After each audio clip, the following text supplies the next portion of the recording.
بسم الله الرحمن الرحيم. الحمد لله رب العالمين، والصلاة والسلام على سيدنا وعظيمنا وحبيب قلوبنا وشفيع نفوسنا أبي القاسم محمد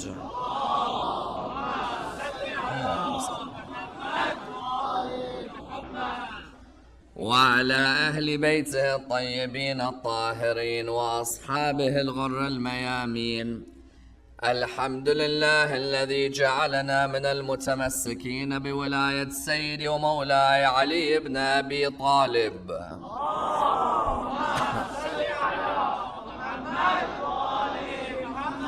الحمد لله الذي هدانا لهذا وما كنا لنهتدي لولا أن هدانا الله. أما بعد، يقول الله في كتابه الكريم: بسم الله الرحمن الرحيم، إنا كفيناك المستهزئين. The first of our salawat in honor of Rasulullah Muhammad sallallahu alayhi wa alihi wa sallam.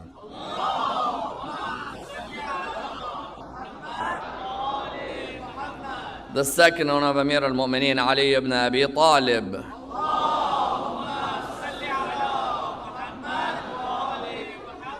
The third with your loudest voices in honor of the Imam of our time, Imam Sahib al-Asr wal-Zaman.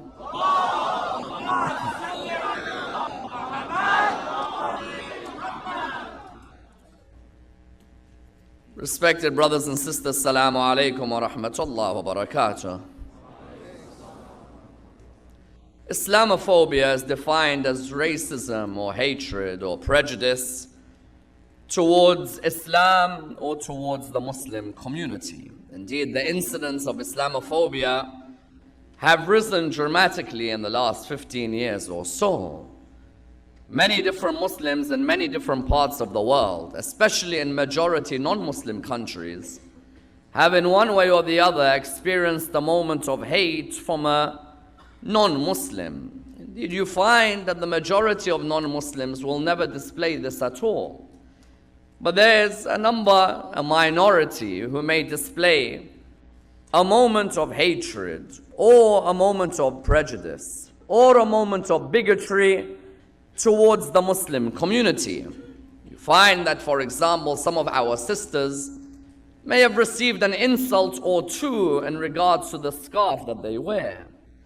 In London, there are even cases where some sisters may have had acid thrown on their face. Likewise, you find that some of the brothers, for example, may have also received different racial comments against them because of them being Muslim. In some cases, for example, they may be called Arab, even though the majority of Muslims in the world are from Indonesia. Yes. But many times you have the fact that Islamophobia stems from ignorance, from prejudice, from bigotry, from sometimes people who are uneducated about a certain religion, or may come from a group of people who are educated about a certain religion, but may want their religion to be the victorious religion. Yes. Sometimes in certain countries you may find that one particular country may have a religion that shows hatred to another religion. Why? Because it fears the rise of that religion. It fears the number of converts from that religion. It fears the publicity that that religion will get. As in 9/11 was one of the most horrendous days in the history of man. But after 9/11, so many people began to order the Quran. When they began to order the Quran, many thought that 9/11 would destroy the image of the religion of Islam. It's a barbaric moment. But at the same time, you find that many non-Muslims began to ask questions about the Holy Quran. Therefore, you find that Islam as a religion today and Muslims on a whole are now living in a state of uncertainty. And even I, living in London, look around myself and see that there is Islamophobia. And in some cases, I cannot blame the non-Muslim for some of that Islamophobia. When you see a stabbing take place in Westminster, or you, for example, see a concert where women and children are present, irrespective of whether you agree with the music, you don't agree with the music. You live in a country where if a person wants to enjoy their concert, they can enjoy their concert. And if a person wants to honor the family of the Prophet at a mosque, they can honor the family of the Prophet, yes? You find that to bomb that place will naturally bring a surge in the rise of hate against Muslims. They say that in Manchester, where the bombing took place at that concert, there was a 500%, not 10%, not 100%, a 500% surge in the number of hate messages against the Muslim community.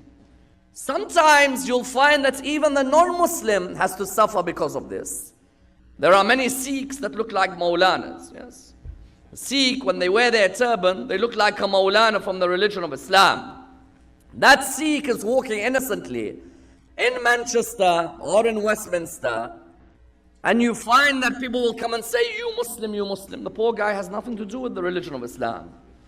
He's wearing a turban that probably has no relation to the colors of the turbans of Islam. In Islam, you may either have a turban that's black, or a turban that's white, or a turban that's green, for example. That Sikh, when he's wearing an orange or red turban that day, it shows you the ignorance that can sometimes arise from Islamophobia, that many times the most Islamophobic elements of a society are the most ignorant elements, yes? There are certain presidents in this world, most of their voters were people who you'll find on a farm or a village with no education. But they'll hold the Bible and they'll go around and they'll say that Islam is the religion of this and Islam is the religion of that. And the media, instead of being a source to provide good, the media builds on this hate, yes? The media will take sections of Islam, for example, sections of the Quran, and they'll say that, look, this is what the religion believes in. If you were to take this Quran or the Bible or the Torah, God is angry in many of these. I'm not going to deny, yes? In the Torah, God's angry. In the Bible, God's angry. And in the Quran, God's angry. But don't try and differentiate and say the Quran is the only one where God seemingly is angry and there are vicious verses. They exist in the Bible and they exist where? In the Torah as well. But sadly today, because of this Islamophobia, the racial profiling, the airport profiling, the visa profiling means that some of us are banned from countries we used to live in. Yes?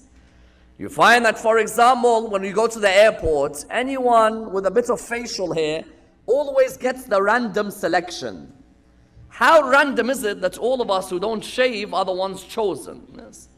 The one who's clean shaven, you find that he never has randomly been selected to be questioned. But the one with some facial hair, subhanallah, how history changes, that now the beard is cool. 10 years ago it was not cool. But now the beard is cool. You'll find someone who has nothing to do with the religion of Islam, because these people in some cases at immigration have never met a Muslim. Then automatically they think, well, the guy with the beard must be a Muslim. They don't know that it's cool trend now to have those beards. And now, because of that racial profiling, it's a big problem, because many Muslims today who have done nothing wrong are now banned from entering certain countries, yes? And when you look at the origin of the countries, if you're from there, then you are banned. There are some of the countries which are the very root of terrorism, they're not banned whatsoever, yes? Whereas there are other countries that have no history of terrorism, they're the ones that are banned. Some Muslims, when you ask them, what's your role when there's Islamophobia? As in today, when we discuss Islamophobia, what's your role? Some say, I have no interest in defending Islam or myself anymore. I'm sick and tired of having to defend Islam. ISIS has nothing to do with me. Al-Qaeda has nothing to do with me. Why do I always have to be on the defensive? Then you have others, for example, who say, no, that I'm uncertain. Do I defend the religion?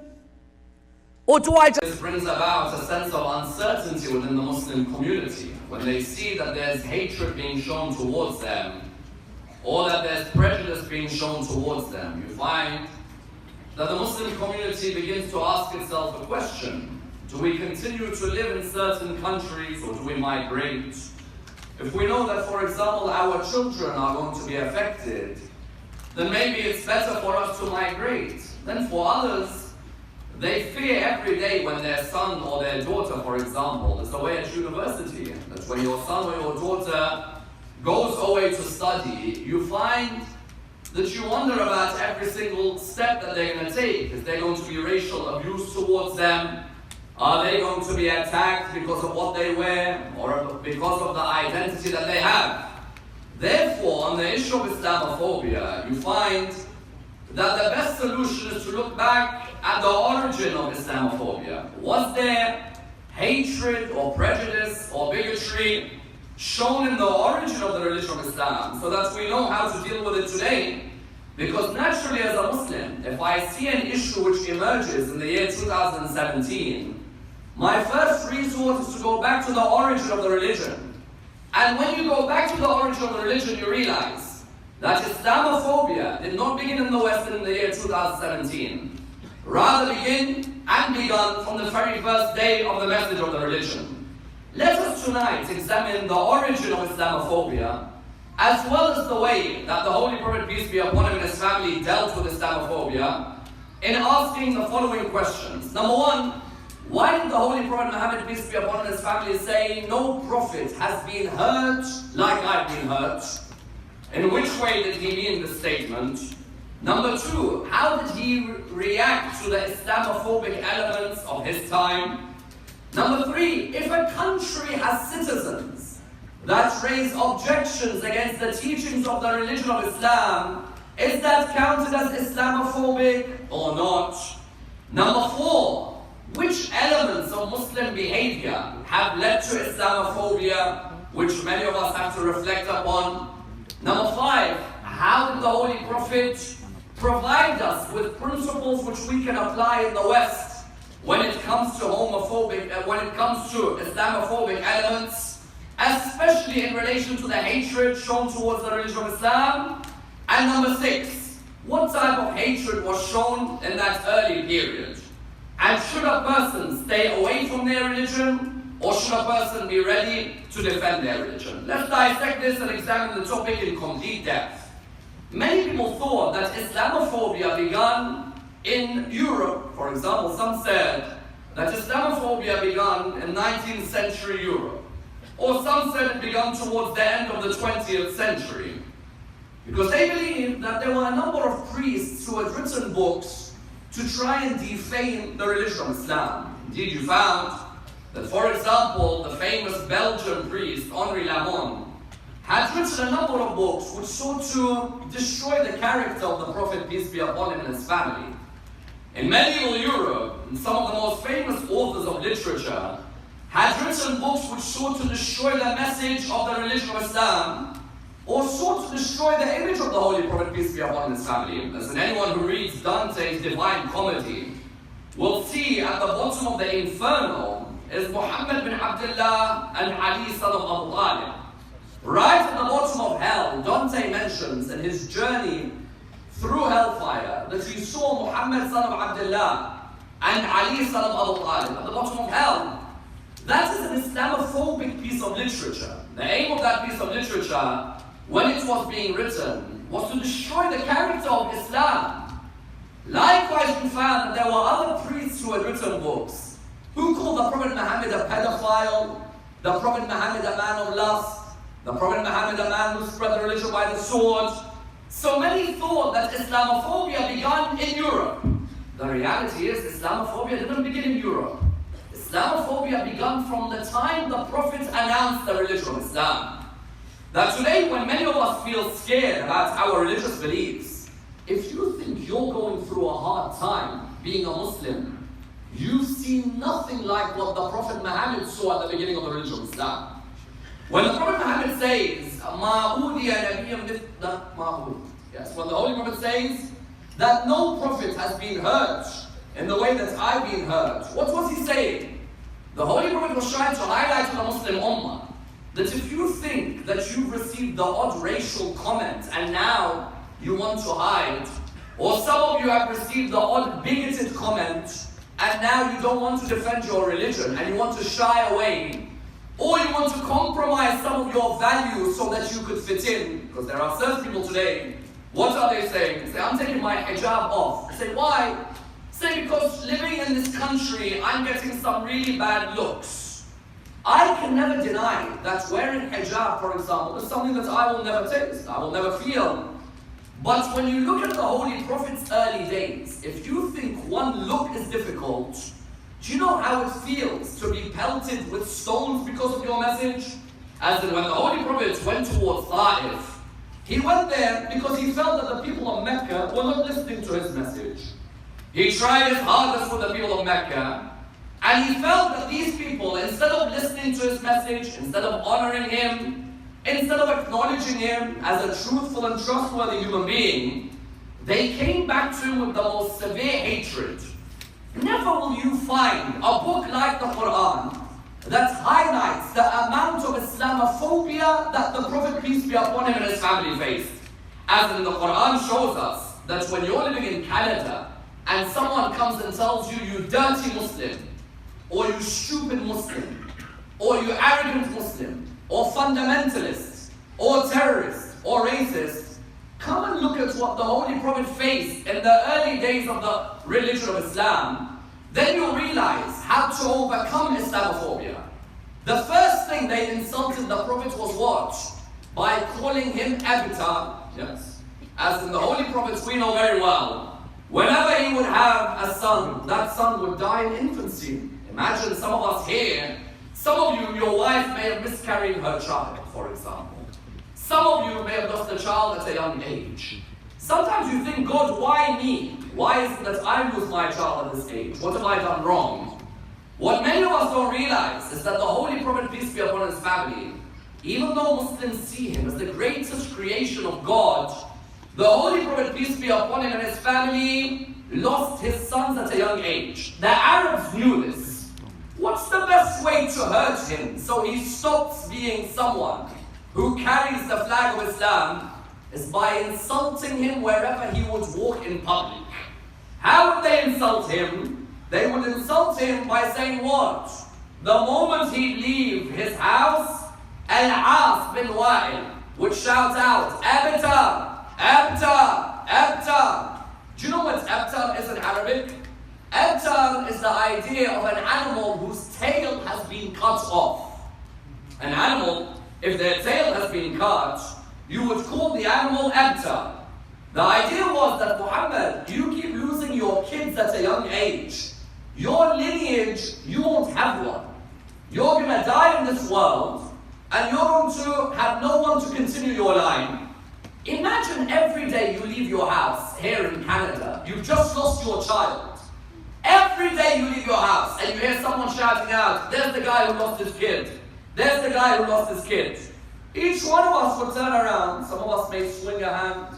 Some of us may attack that person. Some of us may insult that person. Al-As bin Wa'il would keep shouting. The Abtar is walking past everybody. Naturally, the Prophet was in a sad state. Khadija bint Khuwaylid was in a sad state. She had just lost her baby boy and lost another baby boy. Did the Holy Prophet once turn around and say, I'm not going to defend this religion? That's it, God, don't send me anything else? No, on the contrary. Allah subhanahu wa ta'ala would keep reminding him, فَلَا يَحْزُنْكَ قَوْلَهُمْ. Don't let their words grieve you. You continue. When they are throwing insults at you, it's a test of what type of character you are made out of.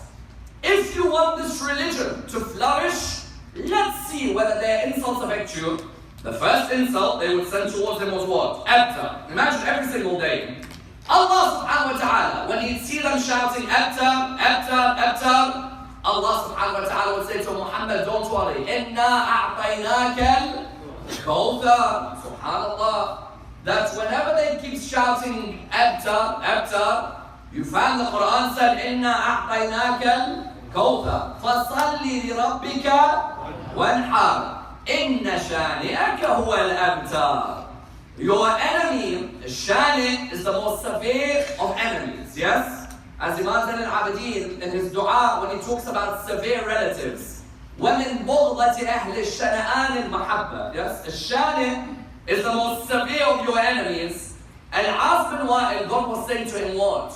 You're telling Muhammad with your Islamophobic comments. You're coming and whispering in his ear and then shouting loudly, Abtar, Abtar. You know very well that a man who's lost a child, the worst thing to insult him is to say, that guy's got no lineage. But now you're saying that to him, Wallah, I'll give him a daughter. From now till the day of judgment, her lineage will never stop. Tell me, are the sons of Fatima alive until today? Wherever you go in the world, Sunni or Shia, there are sons of Fatima Zahra alayhi salam alive. Tell me, did Allah's promise become true in terms of Kawthar? Because what is Kawthar? Kawthar is abundance. You found that Fatima Zahra's children, until today, wherever you go, you'll find the sons of Fatima. In Iran, sons of Fatima. In Iraq, sons of Fatima. In Pakistan, sons of Fatima. In Lebanon, sons of Fatima. Even the king of Morocco is a Sayyid. The king of Jordan is a Sayyid. Wherever you go in the world, whether it's royalty, wealthy, educated, Allah promised the Holy Prophet, the more Islamophobia you see, and the more patient you are holding on with Iman, you'll see what I'll do to your lineage. The first Islamophobic comment that was made against the Prophet was which one? Abtar, Abtar, Abtar. Did he once reply back to them? Never, not once. The more you insult me, the more I hold to my Iman. Number two, they thought, well, if Abtar is not working, then let's insult him with another comment. What was the other comment they insulted him with? The second comment was to make the Islamophobic comment of the magician, the sorcerer. Yes? Why? Because they saw the Quran, the Arabic of the Quran. None of them could mess with the Arabic of the Quran. The Arabic of the Quran was so powerful that none of them were able to produce Arabic like it. Because we know Nabi Musa's miracle, what was it? Magic. Nabi Isa's miracle, what was it? Nabi Isa's miracle was medicine. The Holy Prophet's miracle, what was it? The Arabic of the Quran. No one could mess with his Quran. They thought to themselves, you know what? Let's try and mess with his Quran. Let's try and attack him on his Quran. We know very well the Holy Prophet never went to a university, never studied at a university. He never himself went to a school or a college for someone to accuse him of having written the Quran. You found that the Holy Prophet, peace be upon his family, who taught him? Allah subhanahu wa ta'ala taught him. If the Prophet studied at Oxford or at Cambridge or at Toronto or at McGill or at McMaster, you know what they would have said? They would have said he learned the Quran from his professors. Yes? His professors taught him the Quran. But they all knew very well that he did not know how to read or write from a school. He was taught by Allah subhanahu wa ta'ala. Yes? Allamahu Shadid al-Quwa. The Most High is the one who taught him. They would look at his recital of the Quran. You know Walid ibn al-Mughira, the father of Khalid. Khalid ibn al-Walid. His father, Walid ibn al-Mughira, was the best poet in Arabia. He got angry. Oh, how's this Islamic man? His religion is out-trumping the religion of my fathers. He comes with this religion. I want to defeat his Arabic. You know when he couldn't defeat his Arabic, you know what Islamophobic comment he started to make whenever the Prophet would go past him? The Quran describes it wonderfully. إِنَّهُ فَكَّرَ وَقَدَّرَ فَقُتِلَ كَيْفَ قَدَّرَ ثُمَّ قُتِلَ كَيْفَ قَدَّرَ ثُمَّ نَظَرَ ثُمَّ عَبَسَ وَبَسَرَ ثُمَّ أَدْبَرَ وَاسْتَكْبَرَ فقال إن هذا إلا سحر يؤثر إن هذا إلا قول البشر. You know what he insulted the Prophet Muhammad? He turned around, the Quran says, and he frowned. And he turned away, and arrogantly how he frowned. And then he looked at the Prophet Muhammad and he said, this man is nothing but a sorcerer, a magician. Yes. Every day the Prophet would come with the Quran, one side would shout at him, Muhammad, there's the man with no children. The other side would shout at him, there's the sorcerer. A third side would have Islamophobic comments against him. You know what they say? They say, forget that he's a sorcerer. Forget that he's no children. He's nothing more than a poet. You know, sometimes when someone's at a certain level, when you want to insult them, you degrade them. How do they degrade them? They say, the poet has come again. His words are not the words of God. They're just the words of a poet. That was number 3. Number 4, they said he's a soothsayer. You know those who predict the future? You give me your hand, I'll look at your palms. We always have one auntie in the family, yes? She'll look at your hand, yes, you'll get married, you won't get married, you'll die, you know, things like this. And then you listen to them and so on. They say that this is a kahin. Yes, you have sha'ir, sahir, abtar. The fourth Islamophobic comment, what was it? You think me and you in Canada today, or in America, or in London, or in Holland, or in France, you think we're facing insults? One man every morning has to face an insult against him. And never once does he reply back with disrespect. Kahin, sahir, sha'ir. Then you had Abu Lahab's wife, Jamil, the sister of Abu Sufyan. She would say, what are you people doing? Muhammad, you are insulting him with your Islamophobic comments. I hate his religion. I don't want to see just insults. I want stones pelted on his eyes when he walks. Yes. Tell me, when I'm walking now in the West, and a Muslim turns around to me and says, Sayyidina, you know what? I don't feel like being religious anymore. You say, why? I say, because everyone's giving me dirty looks because I'm a Muslim. They think I'm a terrorist. They think I'm a radical. I don't want to be religious anymore. You know what? I hate religion, in fact. I say to them, look at your prophet. Jamil would ask people, get burning firewood with the stingy nettles. So Muhammad trips over them. When he would have his injuries, you know who would come and clean the injuries? Fatima al-Zahra. She would come, 5 years of age maximum. She'd say, Dad, I see that they've injured you again. You think when he calls her the mother of his father, do you know what he's saying? He's saying that this young girl nursed me when I was injured. When they make the Islamophobic comments against him, or they hurl their wood and fire, you've all read the Quran, تَبَّتْ يَدَا أَبِي لَهَبٍ وَتَبٍ مَا أَغْنَى عَنْهُ مَالُهُ وَمَا كَسَبَ سَيَصْلَى نَارًا ذات لهب وامرأته حمالة حطب في جيدها حبل من مسد. This lady would get the firewood. She'd ask people, listen, as soon as he comes around the corner, have the firewood ready. You know when you're coming around the corner fast on your way home, you don't know what's around the corner. All of a sudden in front of him, and he'd trip over. And she'd shout. She wouldn't say Muhammad. She'd say, look at Mudammam, Mudammam. He trips over again, and the kids of Arabia would laugh at Rasulullah. Yes? Sometimes when it comes to the Shahada of Rasulullah, I see many Muslims, in Ashura I see them cry for Imam al-Hussein. If you knew Rasulullah, you'd cry for Rasulullah more than anyone. Yes? That prophet of yours, the amount of insults he went through, then on top of that, they've called him Abtar, they've called him Sahir, they've called him Sha'ir, they've called him Kahin. They've thrown their wood and their fire and their nettles in front of him. Do you know what they used to do then?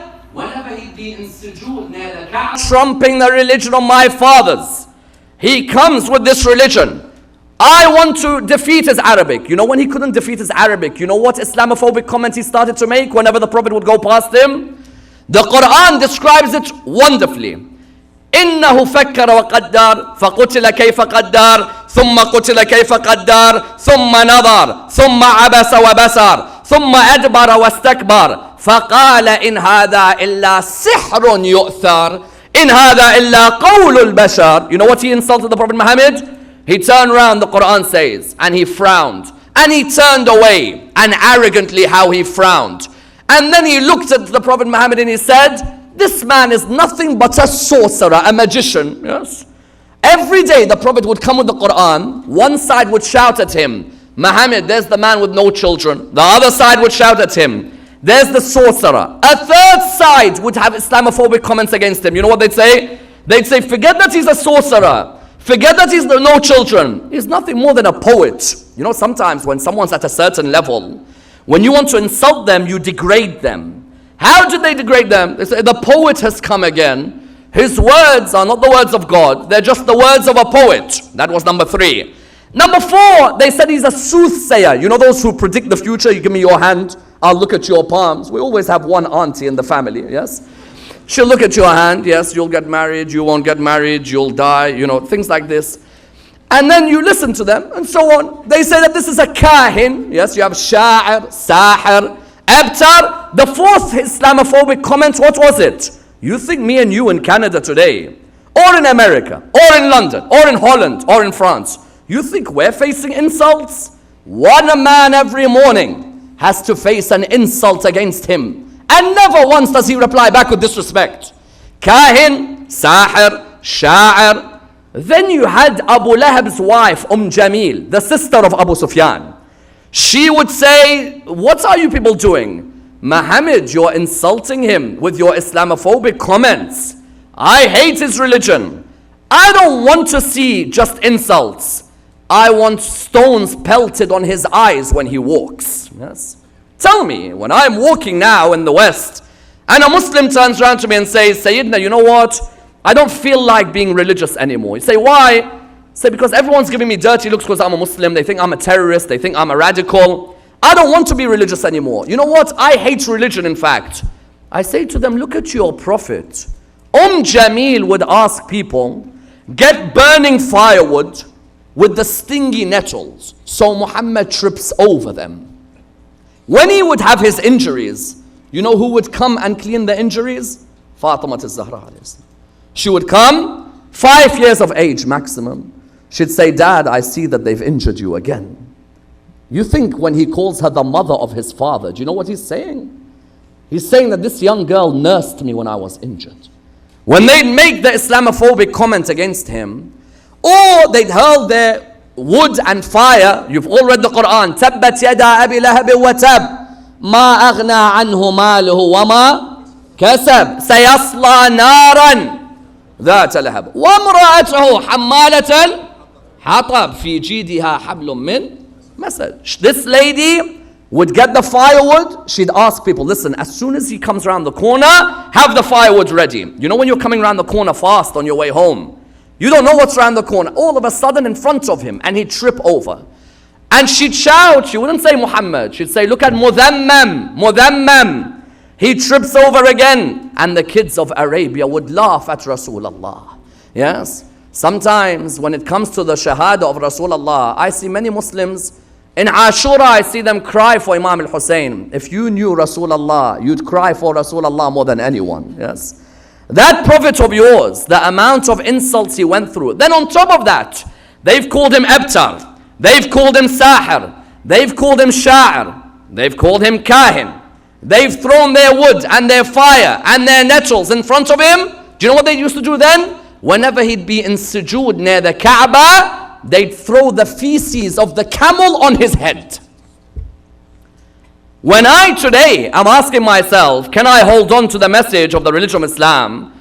When I'm asking myself about Islamophobia, the Quran says, أَرَأَيْتَ الَّذِي يَنْهَى عَبْدًا إِذَا صَلَّى. Have you seen the one who insults our servant in his salah? Abu Jahl, you know what he used to say? He used to say, what have you guys done to Muhammad? How have you shown your Islamophobic elements? Have you shown hatred towards him? They'd say yes. How? Magician. He said, that's not enough. Sorcerer. That's not enough. Soothsayer. That's not enough. Have you insulted his wife that her kids keep dying? Yes, that's not enough. He says, collect the feces of your camel, throw it on his head in sujood. Imagine, is that not the height of Islamophobia? That today when I'm a Muslim, I go to work, someone says one thing, that's it, I want to give up, forget it, I don't want to be religious anymore, I don't want to show my face. Iman is when a person understands the sunnah of Rasulullah. When he looks at his prophet, he asks himself, my prophet, when he was insulted, did he turn around? Did he insult? When he was being called a soothsayer or a magician, when they threw feces on his head, wallah, I guarantee you, if any of us had feces thrown on our head, we'll give up on all of this. We may even change our religion, may even migrate.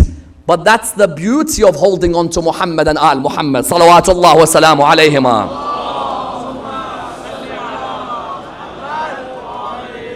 No man, he says himself, yes, ma udiya nabiyyin bimithli ma udid. There is no prophet who was hurt the way I was hurt. Ya Rasulullah, Nabi Yusuf went to prison. What Yusuf saw in prison is nothing like the insults I received. Ya Rasulullah, Musa's people chased him out. But Musa's people did not see him being on the night of Hijrah about to be assassinated by 40 people. Nor did they see his own companions tortured and killed right in front of him. But the question arises that when he was called magician or soothsayer, like how today we are called fundamentalists and radicalists and terrorists every day, did he reply by being rude Or did he set principles on how to reply? Because today, if someone turns around to me and says, look, there's an Arab again, they're going to probably bomb this place, yes? You'll hear people saying things like this. You're a terrorist, or you're racist, or whatever. Well, how do I reply? Look at how your prophet replied and understand why the world adores him over 1 billion people today. The first principle was what? إِذَا خَاطَبَهُمُ الْجَاهِلُونَ قَالُوا سَلَامًا. When an ignorant person speaks to you on the street one day and says to you arrogantly that you're a terrorist or your wife is a terrorist, the Quran said, when the ignorant speak to you, say peace to them. Yes, you know when you say to someone, speak to my hand? Speak to my hand, what does it mean? It means my intellect could not be compared to you. Ali ibn Abi Talib says, no one defeated me except the ignorant. Yes. What does he mean? He means that an ignorant person, they could talk and talk and talk. There's no point me entering a debate with them. They have no interest in listening.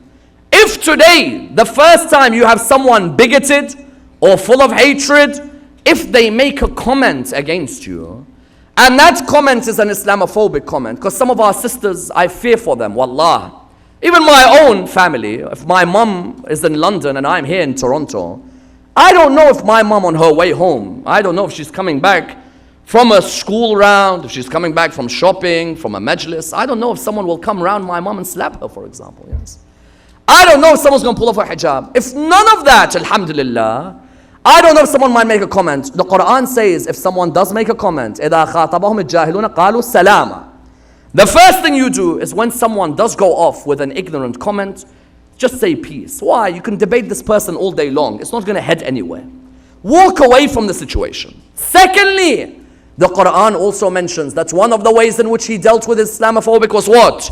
ادعو إلى سبيل ربك بالحكمة والموعظة الحسنة وجادلهم بالتي هي أحسن. Invite towards the way of your Lord with wisdom and with a kind word. Yes? With wisdom, with a kind word, and speak to them in the way which is better. Wisdom, Plato used to say, a wise man has something to say, whereas a fool has to say something. Yes? Sometimes we have Muslims who have to say something. La habibi, you don't say anything. It's better you keep your mouth shut. What you can do is that when you see an Islamophobic comment, reply in that way which is better. Someone says to you, you're a terrorist, reply by saying that, listen, if that is your belief, I beg to differ with you. And I don't want to entertain a discussion on this anymore. But if you want to, let me show you our house. Let's show you our mosque. Welcome, come and read our literature. If they don't listen, they don't listen. But the Quran sets a principle. Invite towards the way of your Lord with wisdom and a kind word, and speak to them in that way which is better.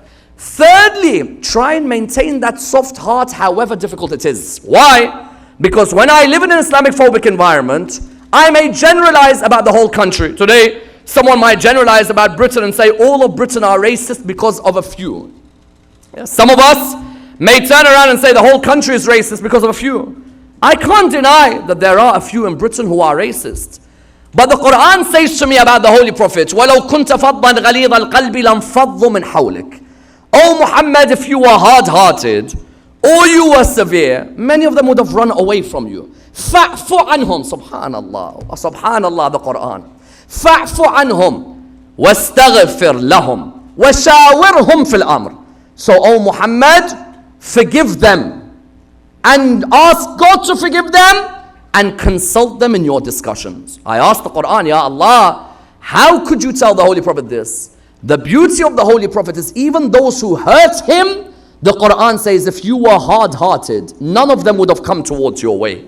It's only because you had a soft heart all the time that many people were coming towards your direction. Therefore, the most Islamophobia faced by any prophet was whom? Was the Holy Prophet, peace be upon him, and his family. But he tried to deal with it with the best of respect. And the Quran mentions, وَإِنَّكَ لَعَلَىٰ خُلُقٍ عَظِيمٍ. That your morals, Muhammad, are the most sublime. That no one showed morality like you did. Question arises, if I live in America or I live in London, if someone is a citizen of the country, American or British, or I live in Canada, if they have an objection against my religion, is that Islamophobic or not? And that citizen of Toronto is what? that citizen of Toronto is objecting to my religion being in the country. Is that Islamophobia or not? I don't think it's Islamophobia. What do we mean? If someone is objecting to my religion by saying there are certain things in my religion that do not accord with the values of Canada, is that Islamophobia? No. Why should it be? Someone says, what do you mean? If a Canadian person today turned around and said, I have a problem with Islam, is that Islamophobia? No, not at all. If they say that I have a problem with Islam because of the following reasons, bring out your reasons, let's discuss the reasons, yes? Which reasons, for example? Someone says that I object to the religion of Islam, that's not an Islamophobic comment. I object because you people do not allow homosexuality, yes? Someone says this in Canada today, that I object to your religion because your religion does not accept homosexuality, yes? If now there is gay marriages, your religion does not accept this. Therefore, I object to your religion. I want to speak out. Is that Islamophobic? It's not. That person has every right to question why we have certain beliefs. But if it's done in a respectful manner, there's no issue whatsoever. If now someone comes to me and says to me, I have objections against Muslims in Canada, I say, what? I say, I've got objection against your religion. What's the objection? It says homosexuality. I say, do you want my opinion on homosexuality in Canada? I'll give you my opinion. There is a legal opinion and there's an ethical opinion. Legally, I agree with the Jewish religion that homosexuality is prohibited. Yes. In the same way Judaism says homosexuality is prohibited, I likewise say legally it's prohibited. But ethically, I will never show hate to someone because of their sexual orientation. Yes. If I live in Canada, I live in this country, every Canadian has a right to object or to question some of my beliefs as a Muslim. That's not Islamophobia. That is critical thinking. That's trying to understand each other. Some Muslims turn around today and say, you know what, they don't like us because we don't believe in this. No, they've got every right. They don't know sometimes what our beliefs are. When you ask me about homosexuality, for example, in Canada, if someone raises the question about Islam and homosexuality, reply back to them. Are you asking me a legal question or are you asking me an ethical question? Legally, I'll turn around to you and say what? That I agree with the Jewish religion. Every form of the Jewish religion says that homosexuality is not allowed because of the story of Qawm Lut and Sodom and Gomorrah. However, ethically as a Muslim living in Canada, I will never show hate to a human being because of their sexual orientation. Never. That's none of my business. A human being living in this country, they've chosen a particular sexual orientation. I may differ according to theology, but ethically, I will not show disrespect to that person because they are as much a citizen in this country as I am. And they have every right to practice in this country what the country endorses. That's number one. Someone turns around and says, I have another objection against your religion in this country. That's not Islamophobia. That's okay. Don't worry. What's the objection? Your Quran. Which part of my Quran? Your Quran says kill disbelievers wherever you see them. He's right. She's right. That's not Islamophobic. That's not hate. It's true the Quran in chapter 9 verse 5 says, kill the disbelievers wherever you see them. فَاقْتُلُوا الْمُشْرِكِينَ حَيْثُ وَجَدْتُمُوهُم. Yes. Kill the disbelievers wherever you see them. Someone in Canada raises an objection. Why is this Quran in our bookshelves in Canada? Yes. This Quran teaches people to go out and to kill disbelievers wherever you see them. When they raise this objection, if the objection is raised without an insult, without mockery, without disrespect, it's like me, if I see something in the Bible, I can either raise an objection against it with respect or with disrespect. I can either make fun of the section, or I can show racism, or I can call a whole group of people fundamentalists because of Richard the Lionheart and because of the Crusades, or I can come with respect. If someone comes to me now and says to me that I don't want Islam in Canada, I reply to them by saying, why? What's wrong? You have an Islamophobic element? I say, no, I'm not Islamophobic.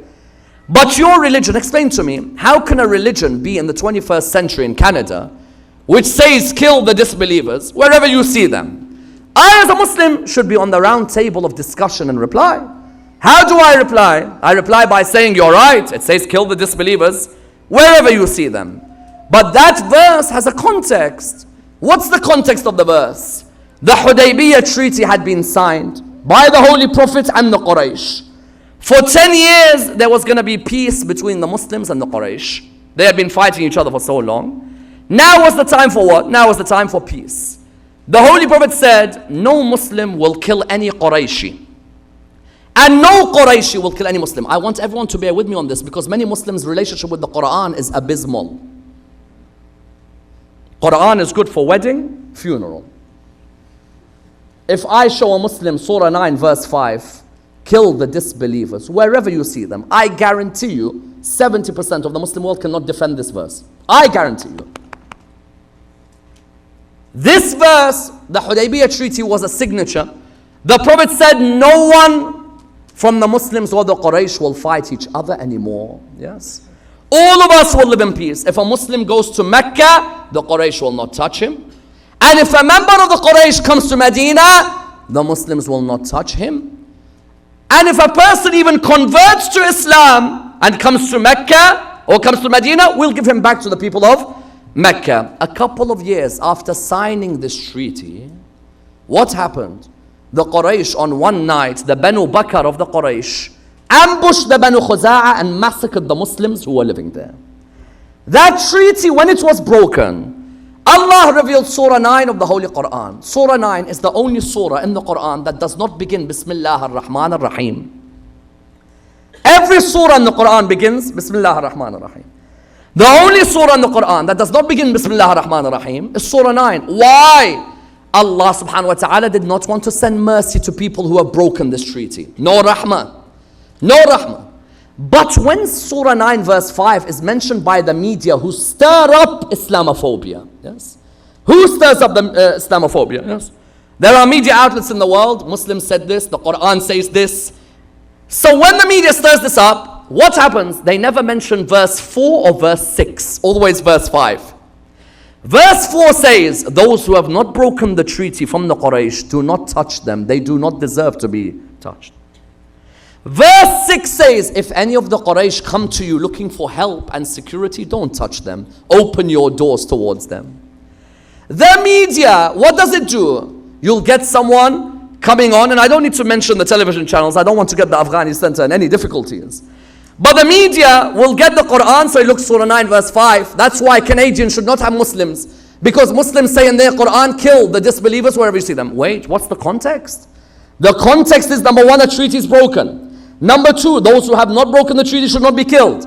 Number three, those who do not feel that what happened was right, then they deserve to be given security. Number four, those who broken the treaty, if they ask for forgiveness, then forgive them. Yes.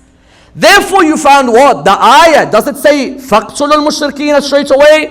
The ayah says فَإِذَا انْسَلَخَ الْأَشْهُرُ الْحُرُمُ. When the 4 holy months have passed, then you kill the disbelievers. Meaning, that even those 4 months, those disbelievers regret what they've done, they ask for forgiveness for what they've done, then you've asked, you do what? At that moment, you make sure that you forgive them. Someone in Canada says, but this hijab that your women wear, this niqab, they cover their faces. Canada does not need burqa. What do they call it? The burqa, yes? They say it doesn't need a burqa. Your woman, and you see in Toronto, or you see in Montreal, or you see in Ottawa, that there are areas where Muslims are walking around and they wear the burqa. You tell them, for example, that this is not obligatory. A Muslim woman, it's not obligatory on her to cover her face. Yes. Sometimes I cannot but help turn around and say to the Canadian that I don't blame you for being Islamophobic when the Muslim wants to impose everything onto you. Yes. We have been told in Islam, covering the face is not obligatory for the woman. Someone might mention special legal conditions which I don't need to go into tonight. But Islam says to us, the woman does not need to cover her face. Why do you insist on covering your face in Canada? Someone says, well, you know what, that's my taqwa. Okay, it's your taqwa, but when it comes to the passport, how are we going to do this? Yes? How are we going to do this? When it comes to the passport, or even not the passport, even something as trivial as exams, yes. You want to go to an exam, wallah, some people will cheat in every way whatsoever with notes under this, that, yes. And I see a few of you over here laughing from the guy's side. I hope none of you have entered an exam like that. But you found that this niqab is not obligatory. You find some Muslims insisting, I will walk down the street in my niqab. The government is saying that, excuse me, this covering of your face, this does not fit with our laws. Yes, you want to go Saudi Arabia, you're more than welcome. You want to go to other countries which allow this, you're more than welcome. You find that if someone comes to object about the niqab, is that person Islamophobic? No, they're not. They have every right to accept or every right to reject this niqab. Why am I imposing myself on them? Why? When you live in a land, wallah, you don't know how much barakah we have living in countries like this. You could come to Majlis al-Hussein at 10:30 in the night, 12:30 in the night, 2 a.m. in the morning, in comfort, in peace. The government has no problem. And then you find our people turning around and subhanallah insisting that I want to cover my face. The government says to you, we're not going to force you to take it off, but have some respect for our laws. Yes, we don't want to come and attack your religion, because some Muslims, what are they doing now? Mischievously, when the government says one thing, they blow it out of proportion and say, look, they hate Islam. They don't hate Islam. It's you who are causing havoc in their country. You by imposing this way. And that's why you found a question arises, that are there certain things that the Muslims have done that we should be ashamed of, that have led to Islamophobia? Wallah, there is. There are certain things we've done that have led to Islamophobia. Don't think Islamophobia just pops up. There are certain behaviors of ours that are the problem. Let me give you one example. The classic Muslim who has stolen from the benefits of the government, yes, comes to the council, the local council, I'm disabled. My back is broken. Every Iraqi has a broken back. I guarantee you. Every Iraqi in the world has a slip disc. If you meet any Iraqi father, he said, I have slip disc. That Muslim comes to the government. When the Muslim comes to the government, can you give me, I'm disabled. 3 days later, he's jumping for a football like you've never seen anyone jump. I thought you're disabled. Habibi, they stole our money in Iraq. I'm stealing their money back.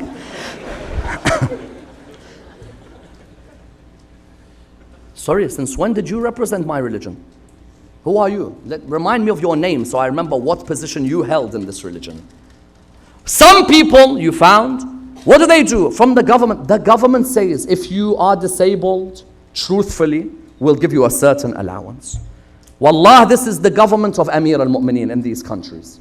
In these countries, is the government of Amir al-Mu'mineen. And someone can take me to task for that. You can take me wherever you want. Amir al-Mu'mineen would be proud of countries like this. Yes. Why? Because someone who's disabled, wallah, in Iraq and in Middle East, we see someone who's disabled, we use them as a tool to laugh at in the wedding. There was a dwarf, honestly, there was a dwarf in Najaf. Every wedding they used to throw him on the table to dance. In this country, when they see someone and they see that that person is what? They see that that person is disabled, they say to you, look, there's a certain allowance. That person, thank you for the disabled. He takes it. 5 days later, swimming laps. 6 days later, throwing the hoop. 10 days later, running around for the bus when he misses. Why are you lying? Do you know what happens when the non-Muslim sees what you do to the image of Islam? That person has hate. That person says, I welcome these people to my country. Then you've got the second category of person. What does he do? The second category of person comes to you and says, can I have an allowance? Why? I have no job. So I need job seekers allowance. Yes. Give me job seekers allowance. He owns 15 supermarkets. How many? 15. But I have no job. Why you have no job? You know it's hard to go out and work. So that supermarket, that supermarket, that supermarket. In Britain they found 6 of the 10 who scammed the most from the welfare checks of the government, their names were Islamic names. You had your Muhammads, you had your Ja'fars, you had your Uthmans, you had your this, your that. Imagine, you named after Ja'far as-Sadiq, you behave like this. You're named after the Holy Prophet, you behave like this. You found that firstly, you've got the issue of us stealing from the welfare checks. Secondly, in Britain, what do you have? You also have, secondly, in Britain, the issue recently of sex gangs. Yes. They pick up young girls from poor places in Britain, English white girls, and they sell them off sex gangs. They prostitute the girls, white girls. Later when the British found this out, the British were in uproar. Why? Because you look at the names, you think that you have a war at Uhud. Yes. You look at each of the names on there, it's all names of companions. Yes. Muslim after Muslim goes there as a refugee, begging for asylum in a non-Muslim country. You in your country are being disrespected. You in your country can't stand in a line without having to bribe. And you come to a country of decency, and you come and do this to the girls of that country. 14-year-olds, 12-year-olds put into prostitution by Muslims in the north of England. Wallah, Islamophobia will be there.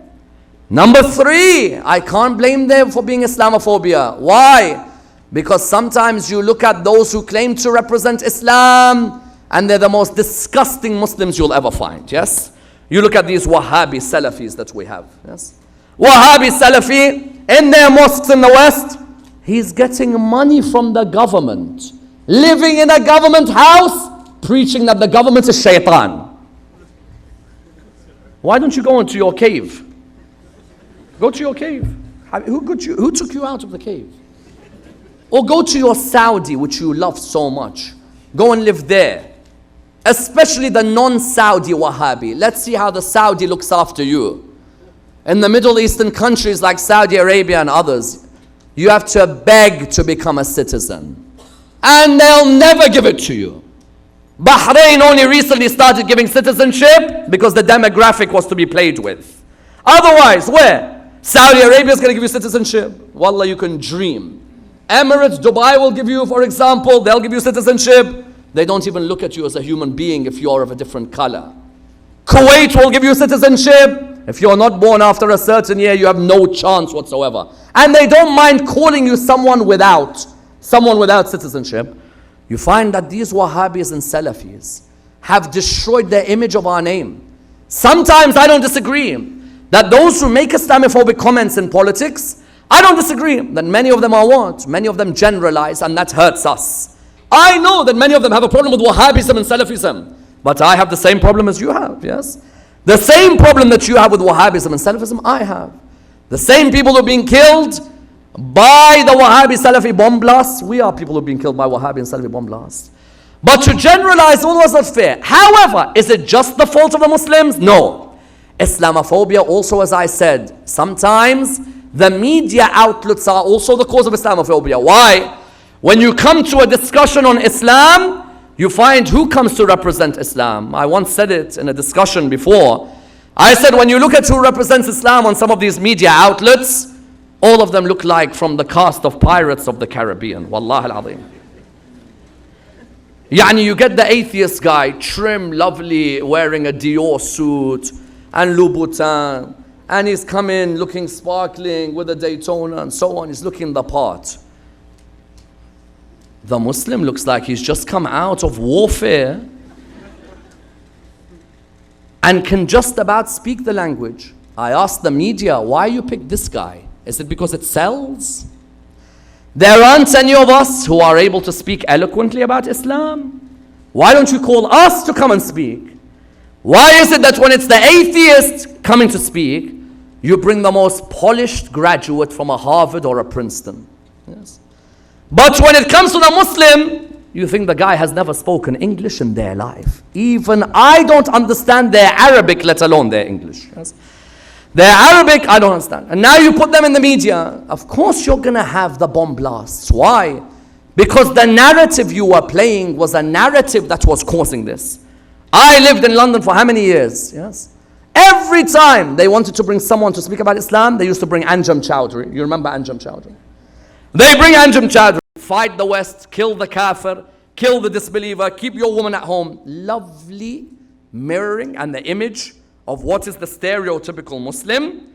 You sell it, you sell it. When Manchester or Westminster happened, many of them said, look at Islam. But what you bought about Islam on TV, how could you complain?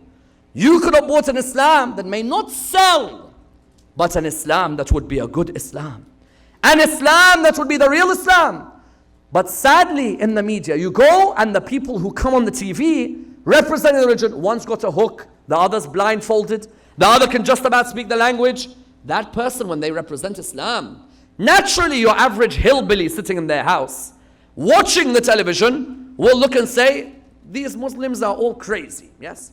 All of them are nutcases. Look at this guy. He looks like he's Johnny Depp, yes? You look at him and you think the guy looks nuts. Why is it you don't bring the eloquent people? Why don't you bring the people forth? And mind you, sometimes it's our own fault, not just theirs. Why? When our mosques are asked, who should you put on TV? Maulana. Maulana speaks English or no? Speaks English or no, Maulana? No. So why are you putting him on TV? Because he's Maulana. Oh, there's no one else to speak. No, he's Maulana. Habibi, I don't deny he's Maulana. But he's going to face a guy who speaks at 25 miles per hour. You're going to put him, who in his normal majlis I can't stay awake for. And now you're going to put him on TV. Sometimes our people are not media savvy. You want to remove Islamophobia from a place. The first thing you need to do is be savvy in the media. Know who to put on. Know which image to put on. Put someone who looks smart, someone who looks sharp, someone who has the wit and the charisma and the knowledge to be on the media. Instead, when they phone our mosque, Salaam alaikum, can we have someone? Yes, we'll send Maulana. Poor Maulana himself just about learned how to speak English for his passport examination. And now you want to put him on the television. And wallah, if you go to the media now, go on YouTube, see some of the ones who have represented Islam, you'll find that the guy can just about speak the language they put him forth. Question arose, the Holy Prophet, when that Islamophobia began to hurt him, what were the lessons he gave us that we should instill today? The first one, get involved in politics. That's the only way you'll remove Islamophobia, yes? All of you here have a responsibility to be involved in politics. This country has representatives who are Muslims, representatives who are Sikh, representatives who are Hindus, representatives of all backgrounds. This country does not discriminate. Enough, wallah, we've produced 1 billion doctors. How many more are we going to produce? Yes, doctors we produce, dentists we produce, accountants we produce, finance we produce. Now is the time for people in politics.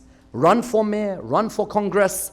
The Holy Prophet never once in his life did he turn around and say, don't enter politics. On the contrary, when Islamophobia was at its highest and there was hate towards the religion of Islam, you found the Holy Prophet saying what? He turned around and he told his companions, go and see the Abyssinian priest, the Najashi.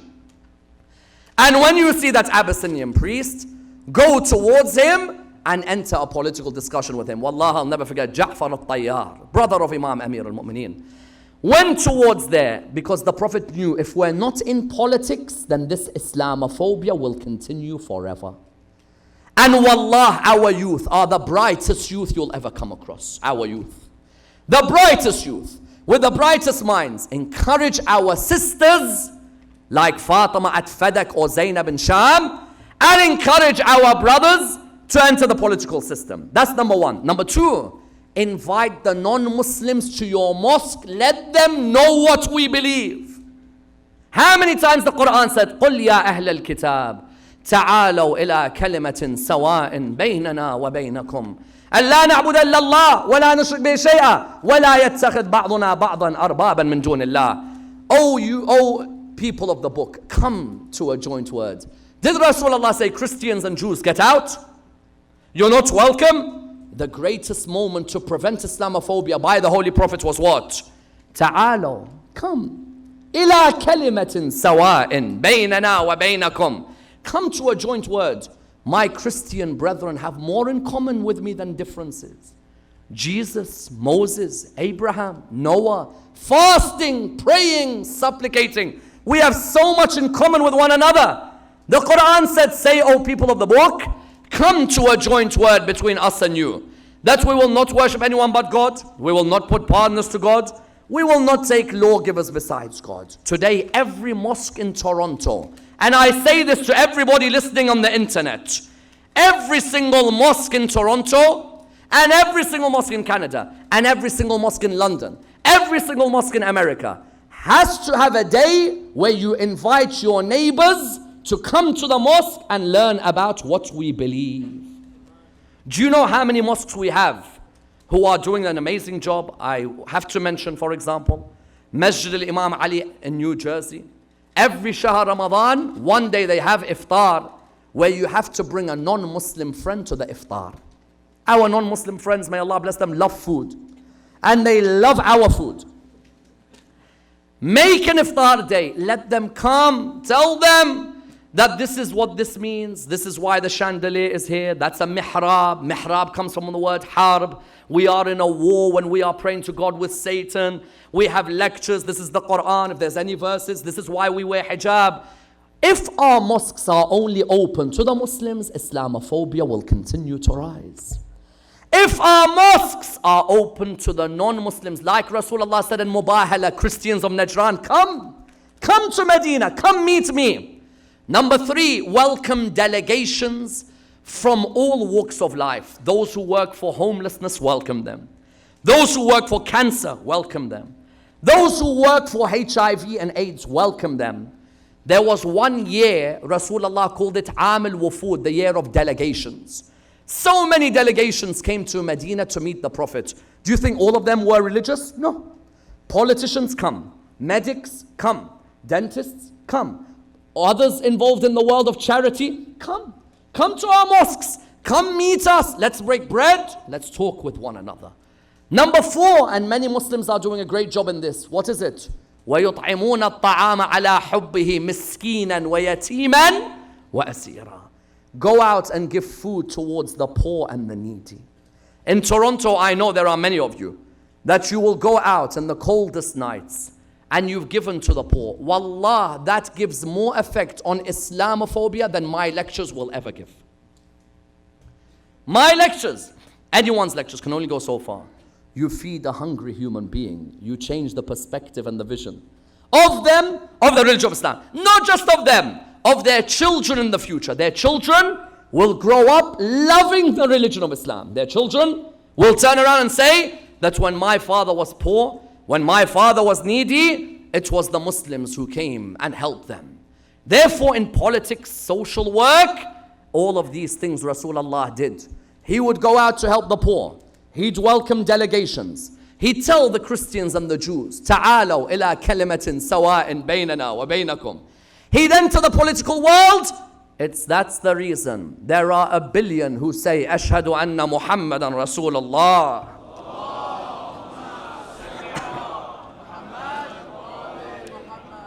Therefore, what do you find? You find that the narrations mention from Imam al-Sadiq. He says this narration. I beg all of you listen to this wonderful narration. كونوا لنا زينا ولا تكونوا علينا شينا حببونا إلى الناس ولا تبغضونا إليهم. What does Imam al-Sadiq advise us when you face the time of Islamophobia? Wallah, my heart is with all of you. I know it's not easy, and especially all of you.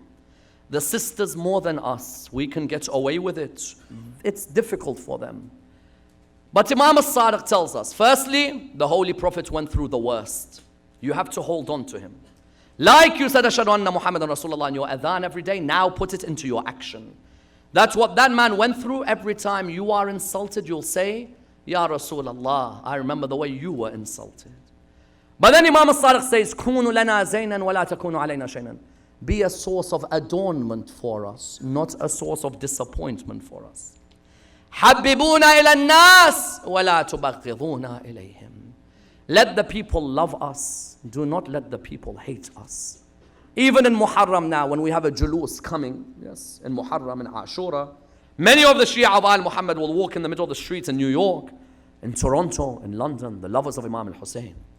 Make sure that that julus does not leave Islamophobic comments after, but rather brings people towards us.